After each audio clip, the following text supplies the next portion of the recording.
본문에는 우리가 잘 아는 등장인물이 나오죠. 누구죠? 베드로입니다. 아마 여기 계신 분들은 다 아실 겁니다. 베드로. 베드로는 예수님의 제자들 가운데 늘 앞에 있던 사람입니다. 말이 빨랐습니다. 행동도 빠릅니다. 그런 사람들이 있죠. 뭔가 회의를 하는데도요, 회의가 끝나기도 전에 이미 막 진행 중이에요. 벌써 그런 사람들은. 말도 빠르고 행동도 빠릅니다. 그는 고백도 분명했습니다. 예수님께서 너희는 나를 누구라 하느냐라고 물으셨을 때 베드로는 이렇게 고백을 했습니다. 주는 그리스도시요 살아계신 하나님의 아들이시니이다. 주님은 그리스도이십니다. 메시아이십니다. 구원자이십니다. 그리고 살아계신 하나님의 아들이십니다. 라는 고백을 했어요. 또 예수님께서 고난받게 될 것을 말씀하셨을 때, 다시 말해 십자가의 길을 말씀하셨을 때 베드로는 자신 있게 말했습니다. 다 주님을 버릴지라도 저는 결코 주님을 버리지 않겠습니다. 참 멋진 고백입니다. 그러나 그런 베드로는 무너졌습니다. 예수님이 붙잡히던 그 밤에, 그리고 새벽으로 넘어가 베드로는 3번 예수님을 부인했습니다. 나는 그 사람을 알지 못하노라. 이 말은 베드로에게 평생을 잊을 수 없게 만든 상처입니다. 단순한 말실수가 아닙니다.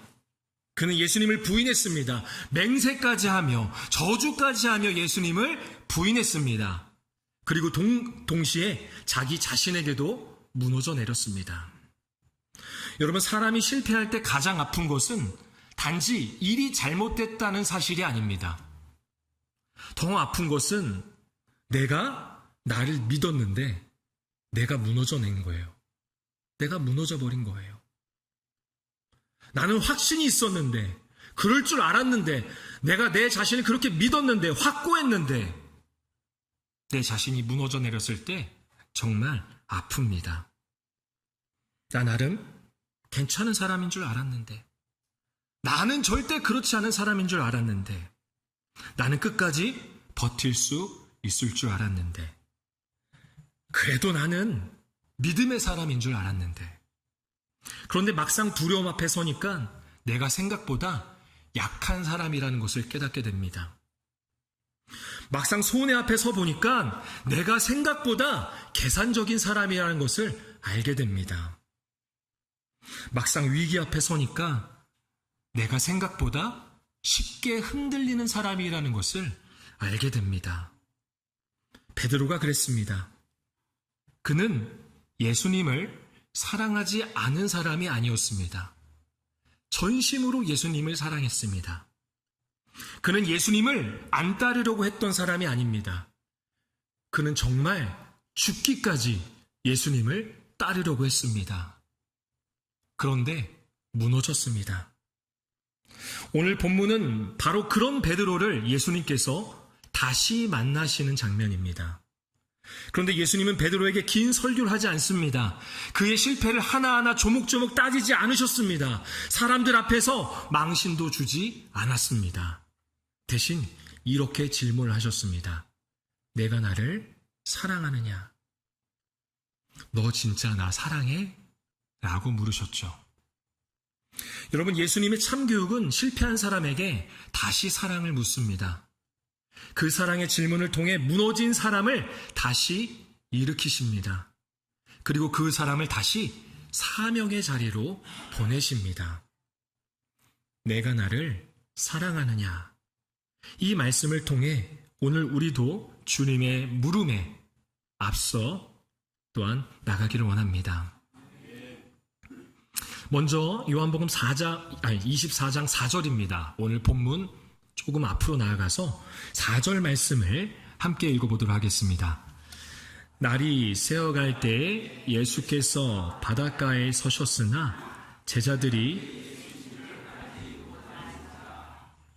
오늘 본문 앞에 배경을 보면 베드로는 갈릴리 바다에 있습니다. 갈릴리 바다. 그리고 그는 제자들, 다시 말해서 동료들에게 이렇게 말했습니다. 나는 물고기 잡으러 가노라. 나는 이제 물고기 잡으러 간다. 라는 거예요. 이 말은 단순히 나 낚시하러 간다 이런 말이 아닙니다. 베드로에게 물고기 잡는 일은 예수님을 만나기 이전의 삶입니다. 예수님을 만나기 이전의 삶이에요. 예수님께서 처음 베드로를 부르셨을 때도 그는 갈릴리 바다에서 그물을 던지고 있었습니다. 그러니까 나는 물고기 잡으러 가노라 라는 이 말 속에는 베드로의 복잡한 마음, 그 심정이 담겨 있는 것입니다. 나는 실패했다. 나는 이제 제자의 길을 갈 자격이 없어. 나는 다시 예전으로 돌아가야 되겠다. 우리식으로 표현하자면 이런 겁니다. 3년 수고했어. 그래, 이 정도면 됐어. 송충이는 솔잎을 먹어야지. 그렇게 실패한 사람은 종종 익숙한 자리로 돌아갑니다. 숨으려는 자리로, 그렇게 설명하지 않아도 되는 자리로, 더 이상 기대받지 않는 자리로 그렇게 돌아가려고 합니다. 왜냐하면 실패 후에는 자신감이 사라지기 때문입니다. 내가 다시 할 수 있을까? 내가 이러고도 사람들을 볼 수 있을까? 주님은 나를 다시 만나주실까? 받아주실까? 내가 다시 사명을 감당할 자격이 될까? 그런데 놀라운 것은 예수님께서 그곳으로 찾아오셨다는 겁니다. 오늘 본문 말씀은 말하고 있죠.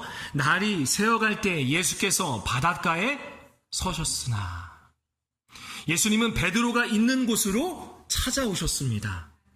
실패한 자리로 찾아오셨습니다. 도망간 자리로 찾아오셨습니다. 다시 옛 삶으로 돌아가려는 그 자리로 예수님은 찾아오셨습니다. 여러분, 이것이 은혜입니다. 그런데 우리는 실패하면 주님으로부터 멀어졌다고 생각합니다. 하나님이 나에 대해 실망했다고 보는 거죠. 또는 그렇게 다시 신앙생활 할 자격이 없다고 스스로 단정 지을 때도 있습니다.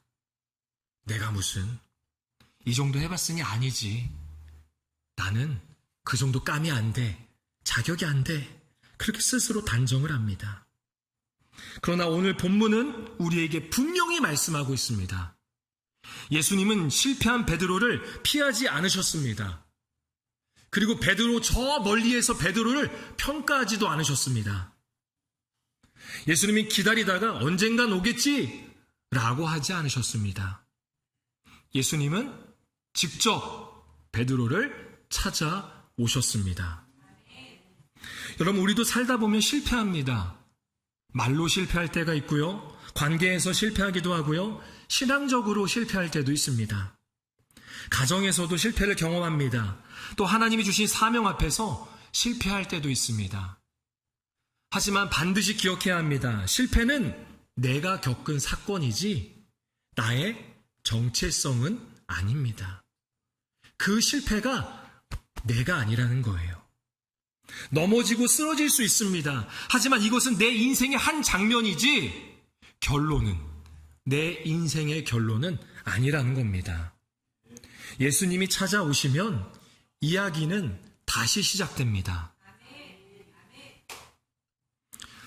나이가 들수록 깨닫는 게 있습니다. 상처가 잘 아물지 않아요. 또 흉터가 생기면 잘 사라지지가 않습니다. 저만 그런 거 아니죠? 네. 보통 상처가 깊이 나면 흉터가 남습니다. 그래서 그 흉터가 남기가 싫어서, 흉터가 보기 싫어서 연고를 바르고 또 햇빛을 최대한 안 받게 하려고 합니다. 어떤 때는 흉터 제거 수술까지 받습니다. 하지만 시간이 지나면 그 흉터는 다른 의미가 됩니다. 흉터는 상처가 있었다는 증거가 되지만 동시에 살아남았다는 증거가 되기도 합니다. 치유와 회복이 일어났다는 흔적인 것이죠. 베드로에게는 이러한 흉터가 있었습니다. 예수님을 부인했던 그 새벽의 흉터, 닭이 울었을 때 통곡했던 그 마음의 흉터. 예수님은 그 흉터를 모른 척하지 않으셨습니다. 그러나 그 흉터 때문에 베드로를 버리지도 않으셨습니다. 예수님 안에서 흉터는 수치와 후회의 자국만이 아니라 살아남았다는 은혜의 흔적이 됩니다. 오늘 주님은 우리를 찾아오십니다. 숨어있는 우리를 찾아오십니다. 나는 이제 안 된다고 생각하는 그러한 우리를 찾아오십니다. 여러분, 사랑은 멀리서 정지하는 것이 아닙니다. 사랑은 찾아옵니다. 그리고 주님은 말씀하십니다. 내가 너를 다시 만나러 왔다. 괜찮아. 우리 다시 시작하자. 사랑으로 우리를 찾아오시는 주님을 경험하시길 바랍니다. 우리의 실패의 자리로 찾아오시는 그 주님을 기쁨으로 맞이하는 성도가 되시기를 축복합니다. 우리 계속해서 15절입니다. 본문 15절 말씀을 함께 읽어보겠습니다. 그들이 조반 먹은 후에 예수께서 시몬 베드로에게 이르시되 요한의 아들 시몬아 내가 이 사람들보다 나를 더 사랑하느냐 하시니 이르되 주님 그러하나이다. 내가 주를 사랑하는 줄 주님께서 아시나이다.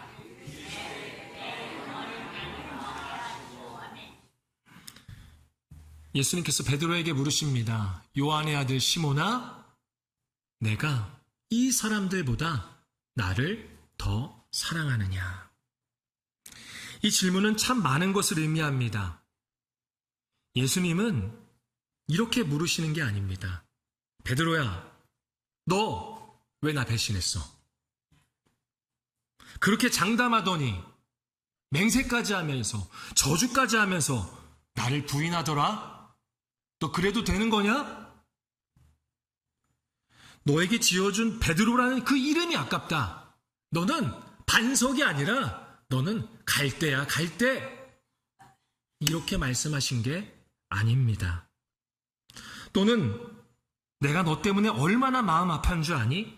야, 너가 한번 생각해봐. 라고 몰아붙이지도 않으셨습니다. 예수님은 이렇게 물으셨습니다. 내가 나를 사랑하느냐? 이 질문은 부드럽지만 피할 수 없는 질문입니다. 어쩌면 책망처럼 느껴지지만 사랑으로의 초대입니다. 이 질문은 아픕니다. 하지만 이 질문은 살리는 질문입니다. 예수님은 베드로의 실패를 없던 일처럼 여기지 않으셨습니다.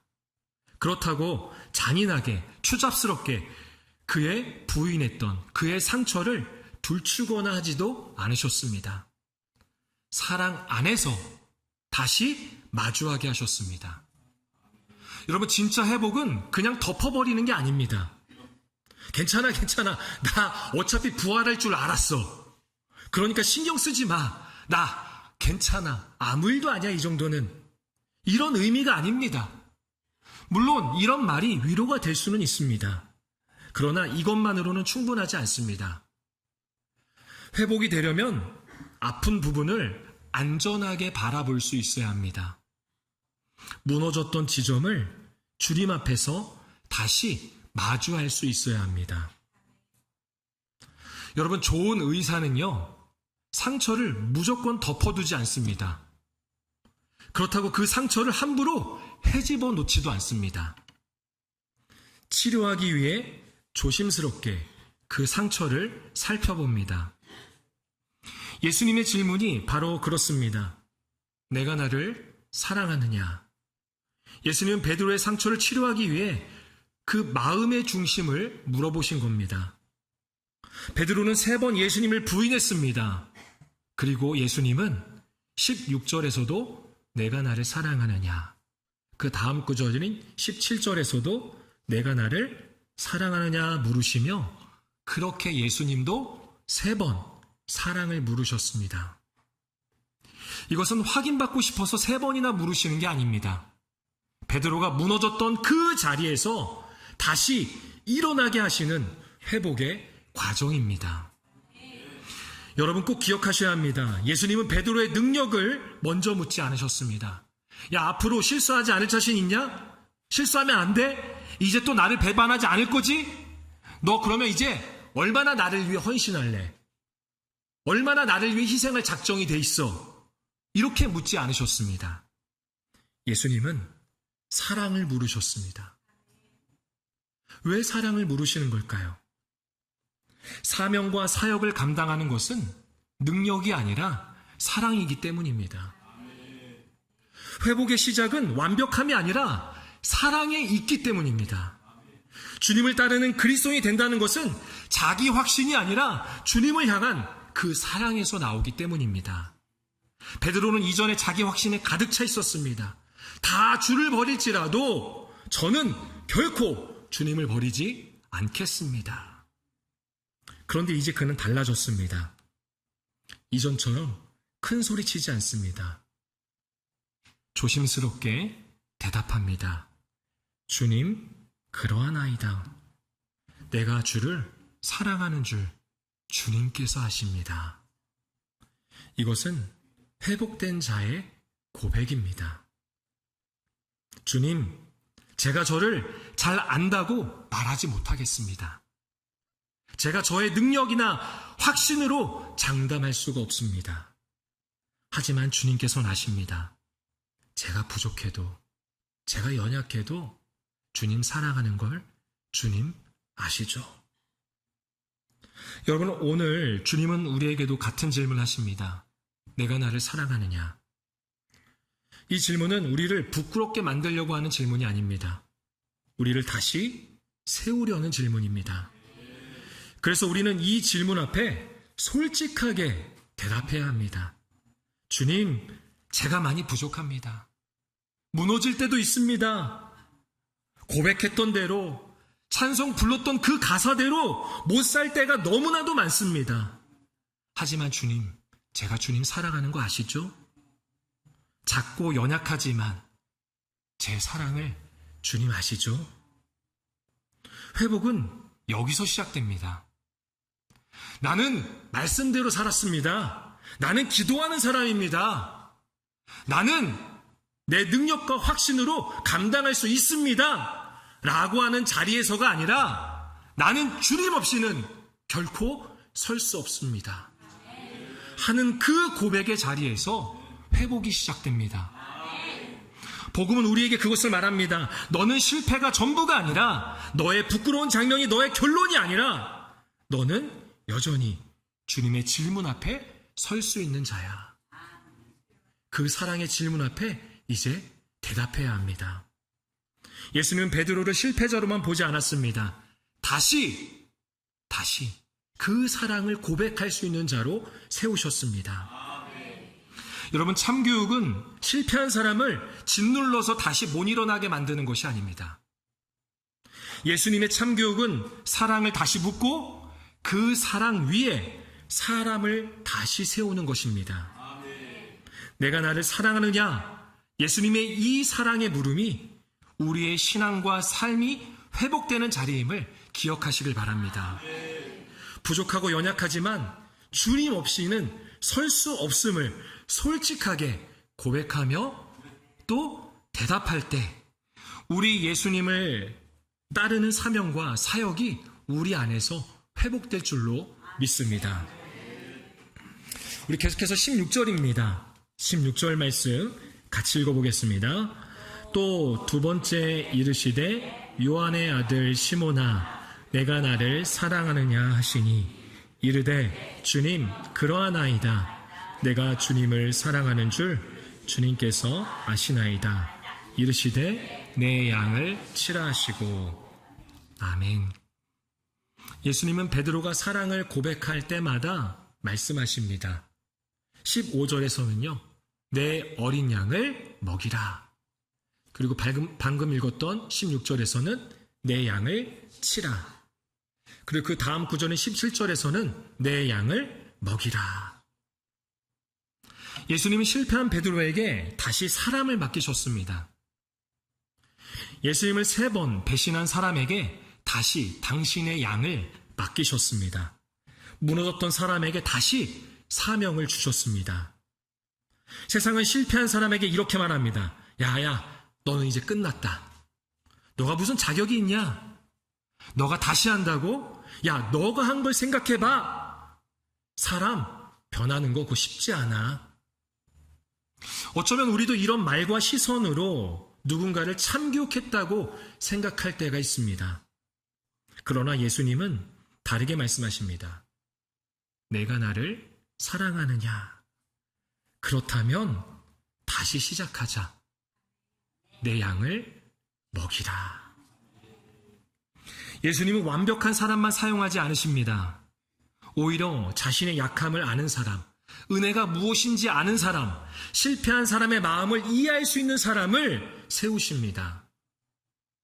베드로가 훗날 사람들을 세울 수 있었던 이유는 그가 한 번도 실패하지 않은 사람이어서가 아닙니다. 실패하지 않았던 사람이어서가 아니라는 거죠. 그는 실패를 알았습니다. 두려움을 알았습니다. 무너짐을 충분히 경험했습니다. 그리고 용서받는 은혜를 경험했습니다. 그래서 그는 다른 사람의 그 연약함을 품을 수 있는 그러한 사람이 될 수 있었습니다. 여러분 한번 생각해 보시길 바랍니다.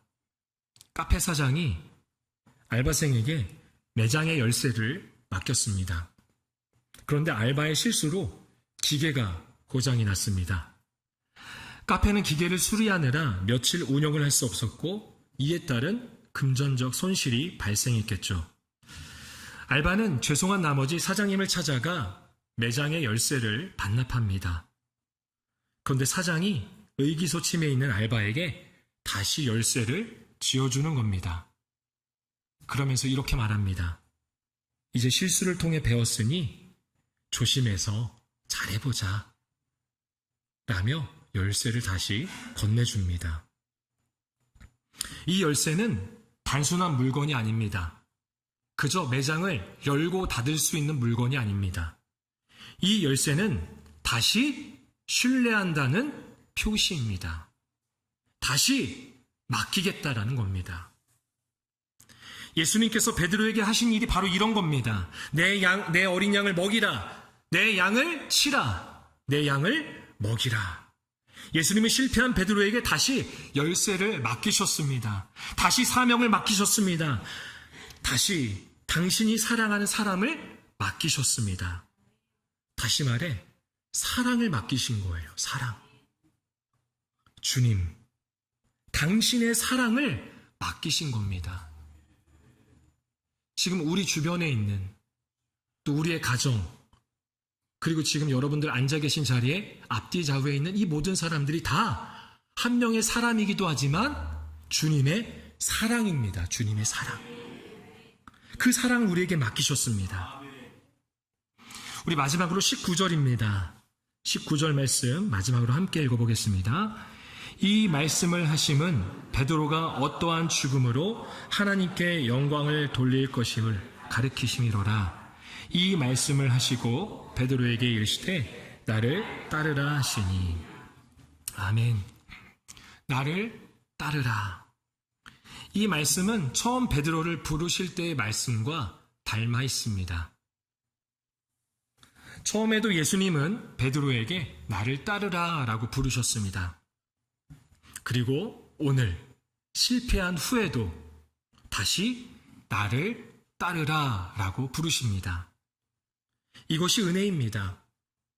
한번 부르시고 끝내시는 게 아니라 무너진 자리에서 다시 부르십니다. 실패한 자리에서 다시 부르십니다. 사랑을 고백하게 하시고 다시 따라오라고 말씀하십니다. 여러분, 주님께서 우리에게 맡기신 사명 그리고 사역은요, 거창한 것만이 아닙니다. 목회자가 되는 것만이 사명이 아닙니다. 오지로 선교를 가는 것만이 사역이 아닙니다. 큰 일을 맡는 것만이 사명이 아닙니다. 가정에서 한 사람을 따뜻하게 대하는 것, 상처받은 사람에게 다시 일어날 수 있도록 따뜻한 말을 해주는 것, 내가 맡은 일을 정직하게 감당하는 것, 교회 안에서 누군가를 조용히 돌보고 기도해 주는 것, 내 곁에 있는 사람을 주님의 마음으로 끝까지 품어주는 것. 이것이 사명이고 사역인 것입니다. 주님은 우리에게 주님의 사랑을 맡기셨습니다. 그렇게 다시 세워진 사람이 다른 사람을 세우는 사람이 되고, 그리고 용서받은 사람이 용서의 은혜를 깨닫고 또 용서하는 그런 용서의 통로가 됩니다. 은혜를 경험한 사람은요, 은혜를 나누고 또 은혜를 베푸는 사람이 됩니다. 기억하시길 바랍니다. 예수님의 사랑은 우리를 위로하는 것만으로 끝내지 않으셨습니다. 다시 맡기셨습니다. 다시 따르게 하십니다. 다시 누군가를 살리는 자리로 보내십니다. 그렇게 당신의 사랑을 우리에게 맡기셨음을 기억하며 예수님을 따르는 제자로 다시 세워져 가기를 소망합니다. 말씀을 맺겠습니다. 주님은 우리의 실패한 자리로 찾아오십니다. 숨고 싶고 다시 예전으로 돌아가려는 그 자리로 주님이 찾아오십니다.